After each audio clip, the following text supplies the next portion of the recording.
మిత్రులారా, అందరికీ వందనాలు. నేను మీ అగరం వసంత్, హోసూరు, తమిళనాడు. హోసూరు ప్రాంతంలో ఈసారి వానలు బాగా పడడంతో రాగి పంట బాగా ఎవుగా పెరిగింది. ఇక్కడ రాగి ప్రధాన ఆహారం.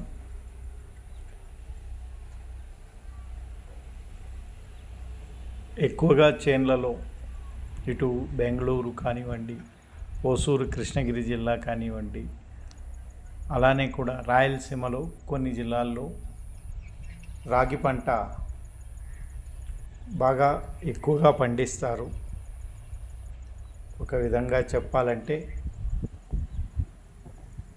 ఎక్కువగా కొన్ని ప్రాంతాల్లో అయితే ఇప్పటికి కూడా ఫెర్టిలైజర్స్ అలాంటివి వాడకుండానే రాగి